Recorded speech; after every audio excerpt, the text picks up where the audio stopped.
Put your hand on a running condenser fan in July in Scottsdale. Feel that blast of furnace air pouring off the coil. That is your money leaving your house as waste heat. Now picture that same heat silently vanishing into a pool you already own. One homeowner did exactly that. His electric bill dropped $240 in a single month. The part that made it happen cost less than a nice dinner. The industry never told you it existed. Imagine surviving 5 brutal desert summers in the East Valley of Phoenix without turning on your outdoor condenser fan even once, all while keeping your home ice cold during peak July heat. It sounds completely impossible, but last September I drove out into the desert to meet the man who did exactly that, a retired Honeywell process engineer. He lives in a single-story ranch home with an 18,000-gallon in-ground pool. In 2019, he installed a titanium plate heat exchanger between his air conditioning compressor line and his pool's filtration return line. The device is about the size of a small scuba tank. It sits on a concrete pad next to his pool equipment. 2 PVC pipes connected to the pool return. 2 copper lines connected to the refrigerant circuit, running through a series of valves and pressure controls to balance the flow. That makes up the heart of the system. I stood next to that heat exchanger on a 109 degrees Fahrenheit afternoon and held my hand against the return pipe. Warm, not hot. Pool water temperature was 86 degrees Fahrenheit. Inside his house, the thermostat read 72 and had not moved all day.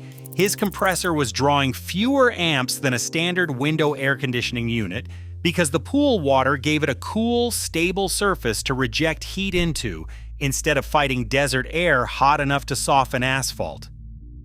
He pulled out a folder of utility statements he had kept for 5 straight years, July bills before and after. Before the modification, his summer electric bills ran $310 to $340 every single month. After, $88 to $110, annual savings between $1,200 and $1,500. He recovered the full cost of his entire build in the first 4 months of his first cooling season. 4 months. Then it was free. He is not the only one doing this. On pool owner forums across Arizona, Texas, and Florida, I found dozens of homeowners quietly documenting the same modification, building the systems themselves in their own backyards, sharing wiring diagrams, plumbing layouts, and side-by-side electric bills with strangers on the internet. No HVAC company helped any of them. No manufacturer offered a residential product. No contractor recommended it at a single sales appointment. They figured it out alone because the industry never gave them the option. I stood in that man's backyard and asked the obvious question. If water is this much better at rejecting condenser heat than air, why did every residential air conditioner in America ship with an air-cooled condenser instead? The answer starts in 1902. The inventor of modern air conditioning was a 25-year-old engineer named Willis Haviland Carrier. In 1902, 1 year out of Cornell University, Carrier solved a humidity problem at the Sackett and Wilhelms lithography plant in Brooklyn, New York. He designed a mechanical system that passed air over coils cooled by chilled water, not ambient air, water. The first air conditioning system in human history was water-cooled. That was not a coincidence, it was physics. Water's volumetric heat capacity is approximately 3,500 times greater than air. That is not a rounding error. It is a completely different order of magnitude. 1 gallon of pool water absorbs as much thermal energy as thousands of cubic feet of air blowing across a condenser coil. A water-cooled condenser runs at a lower condensing temperature, and lower condensing temperature means the compressor works less, draws fewer watts, and lasts years longer. The engineering numbers confirm this across every climate zone on Earth. An air-cooled condenser typically operates 7 to 12 degrees Celsius above the ambient air temperature surrounding it. A water-cooled condenser operates only 5 to 7 degrees Celsius above the temperature of the water flowing through it. On a 110-degree day in Phoenix, Your air-cooled condenser is fighting 110-degree air. A pool-cooled condenser is working against 85-degree water. That 25-degree difference translates directly into lower electricity draw and less mechanical wear on the compressor. American engineers patented this exact system decades ago. In 1975, an inventor named Davies filed a United States patent describing a refrigeration system that rejected condenser heat into swimming pool water. In 1976, Poteet filed a separate patent for a pool heated by waste heat from residential air conditioning.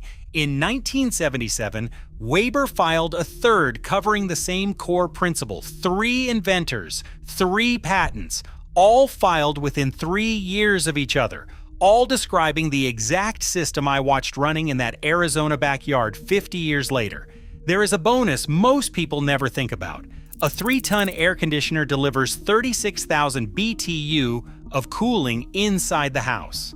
But at the outdoor coil, the same unit actually rejects approximately 45,000 BTU because the heat of compression adds roughly 25% more thermal energy on top of what was absorbed indoors.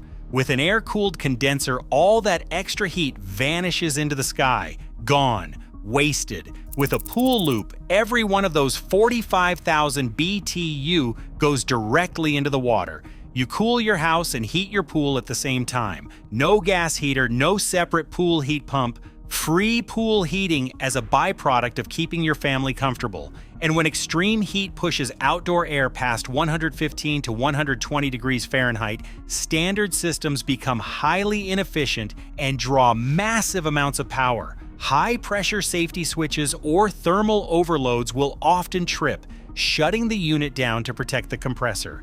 Your neighbors lose cooling on the worst day of the year. A pool-cooled condenser keeps running because 85-degree water gives the refrigerant a stable place to dump its heat regardless of what the thermometer reads outside. The hotter it gets, the more this system outperforms the one the industry sold you. 3 patents, 50 years of engineering validation, a system that costs less to run, heats your pool for free, and stays online when air-cooled units fail in extreme heat. So why can you not call a single HVAC contractor in America and ask them to install one? After the Second World War, the residential air conditioning market exploded. In 1947, an engineer named Henry Galson developed a compact window unit that sold for roughly $350. Manufacturers needed products they could stamp out by the thousands and install in any house, on any lot, in any neighborhood. No pool required, no water lines, no plumbing. Air-cooled condensers were cheaper to build, faster to ship, and simpler to bolt onto the side of a house. The decision had nothing to do with performance. It was about unit cost and dealer margin. Water-cooled systems stayed in the commercial sector where the adults do the math. Office towers run water-cooled chillers. Hospital campuses run them. Data centers that cannot tolerate 60 seconds of downtime run them. Every large building in America that actually cares about energy efficiency uses water to cool its condensers. The residential market was handed the cheaper, less efficient option, and nobody corrected the record for 70 years. The money behind that silence is staggering. The North American HVAC filter market alone was valued at $2.4 billion in 2024, projected to reach $4.1 billion by 2034. That is just filters. Add compressor replacements, refrigerant recharges, condenser coil cleanings, capacitor failures, and emergency service calls, and the total service revenue flowing from air-cooled residential units runs into tens of billions every year. Every single one of those service events happens more often and costs more money when the condenser is fighting 110-degree air instead of 85-degree pool water. Picture the dispatch board at an HVAC company on a Monday morning in July in Phoenix. 40 service tickets pinned to the wall. Half of them read the same complaint. Unit not cooling. The air-cooled condenser cannot reject enough heat into the ambient air to keep the house comfortable. Each call generates a $150 to $300 invoice. A pool-cooled system eliminates most of those calls entirely. The contractor who installs one loses the recurring revenue from the unit it replaced. That is not a conspiracy theory. That is a business model built on repeat mechanical failure in extreme heat. The enforcement mechanism is quiet and effective. No manufacturer will honor a warranty on a modified unit. Most HVAC technicians take one look at pool plumbing connected to a refrigerant circuit and refuse to touch it. The homeowner stands alone between a system that works and an industry that will not support it, and the testing standards seal the last exit. Picture the committee room where the Air Conditioning, Heating, and Refrigeration Institute writes its efficiency rating protocols. Engineers sit around a conference table, funded by the companies that manufacture air-cooled equipment, writing tests that measure only air-cooled performance. There is no AHRI protocol for rating a pool-coupled residential condenser. Without a rating, no contractor can quote it on a bid. Without a quote, no homeowner knows to ask for it. Without demand, no manufacturer builds it at residential scale. Nobody picked up a phone and said, "Suppress this." They built a measurement system that only measures what they sell. Everything else vanished from the conversation. Meanwhile, a full geothermal heat pump installation runs from $10,000 to $30,000.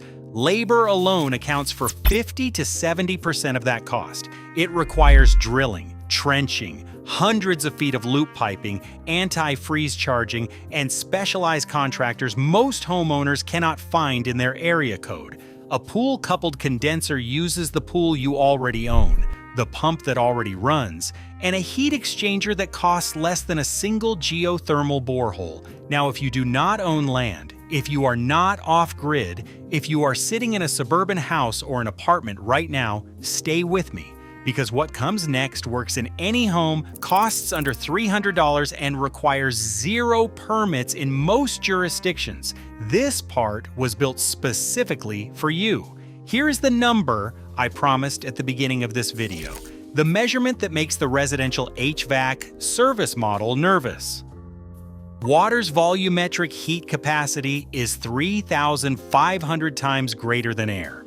1 cubic foot of pool water absorbs as much condenser heat as 3,500 cubic feet of air blown across a standard fin and tube coil. That is not a typo. A standard 15,000-gallon in-ground swimming pool holds approximately 2,000 cubic feet of water. Run the math. That pool contains the thermal equivalent of a geothermal ground loop sized for a 3 to 4 ton residential cooling system. An installed geothermal system of that capacity costs $12,000 to $45,000. That thermal mass is already sitting in your backyard. You paid for it when you built the pool. Nobody told you what it could do because telling you would collapse 2 revenue streams at the same time. The geothermal installation market and the annual HVAC service cycle would both become irrelevant for your home. That is the number. Let that land, and it compounds. The system does not just cool your house more efficiently, it eliminates your pool heating bill as a byproduct. Every BTU your air conditioner rejects goes into pool water instead of the atmosphere. Manufacturers of heat recovery units sell this technology specifically as a way to eliminate $1,500 to $4,000 a year in pool heating cost. You save on cooling, you save on pool heating. One modification solves both problems with one piece of equipment. Now let me show you how to set this up tonight. Option number 1 is the full pool coupled condenser loop. This is for homeowners who have a pool and are comfortable hiring a licensed refrigerant technician or doing certified work themselves. The core component is a titanium plate heat exchanger sized to match your air conditioner tonnage. For a 3-ton system, you need roughly 50,000 BTU of heat exchange capacity. These units cost $150 to $300 from industrial suppliers. You will need a specialized refrigerant-rated reversing or switching valve, a refrigerant receiver, electronic expansion valve adjustments, and heavy-duty pressure safety controls. When you add up the proper plumbing, refrigerant, and safety components, hardware costs can easily range from $800 to $1,500 before professional labor. Two safety requirements that are not optional. First, this modification involves refrigerant lines. You need EPA 608 certification to legally handle refrigerant in the United States. Hire a licensed technician for those connections or get certified yourself. Do not skip this. Second, install a flow switch on the pool water line that interlocks with the solenoid valve. If the pool pump stops while the system is in water-cooled mode, no water flows through the heat exchanger and the compressor overheats fast. No flow means no switchover. That interlock is mandatory. One more technical point. Be careful how much heat you pull from the refrigerant circuit. Compressors are designed around specific operating pressure ranges. If the heat exchanger removes too much thermal energy, it drops the head pressure too low. This reduces the pressure differential across your expansion valve, starving your indoor evaporator coil, causing it to freeze up and sending unevaporated liquid refrigerant straight back into the compressor. Size the heat exchanger to match your tonnage exactly, not larger. Oversizing is just as dangerous as undersizing. Option 2 is the passive pool pre-cooler. No refrigerant work is required. Run pool water through a copper coil mounted directly in front of your existing air-cooled condenser. The cool water drops incoming air temperature by 15 to 25 degrees before it reaches the condenser fins. The compressor works against cooler air and draws fewer watts. No warranty risk, no refrigerant modification. Parts cost under $100 total. This is the version for any pool owner who wants real savings without touching the mechanical guts of the system. Option 3 is for homeowners without a pool. Buy a stock tank from a farm supply store. A 100 to 300 gallon capacity costs $80 to $200. Fill it with water and place it near the condenser. Submerge a copper coil connected to a small recirculating pump. Water absorbs condenser heat during the day. At night, it radiates that stored energy into cooler air. Think of it as a simplified thermal battery. Not as powerful as a full pool loop, but significantly better than air cooling alone during peak afternoon heat. Maintenance is minimal across all three options. Titanium resists chlorine and saltwater corrosion, which is exactly why titanium is specified for the heat exchanger instead of copper or stainless steel. Monitor pool chemistry as you normally would. Inspect the flow switch and solenoid valve once a year. No filters to replace. No additional refrigerant beyond standard air conditioner maintenance. No moving parts beyond the pool pump you already run 8 hours a day for filtration. One honest limitation. If pool water temperature climbs above 95 degrees during sustained extreme heat without adequate overnight cooling, condenser efficiency drops. The system performs best where nighttime temperatures fall below 90 degrees, allowing the pool to shed stored heat after sundown. In desert climates, keep the pool uncovered at night to maximize radiative heat loss. In humid climates like coastal Florida, evaporative cooling is reduced, but pool water still holds well below ambient air temperature on peak cooling days. Willis Carrier cooled that Brooklyn printing plant with water in 1902. 3 American inventors patented pool-coupled condenser systems in the 1970s. The thermodynamics have not changed in 124 years. A $200 heat exchanger does not need permission from a trade association rating board to lower your electric bill. It needs your pool, your existing air conditioner, and a weekend afternoon.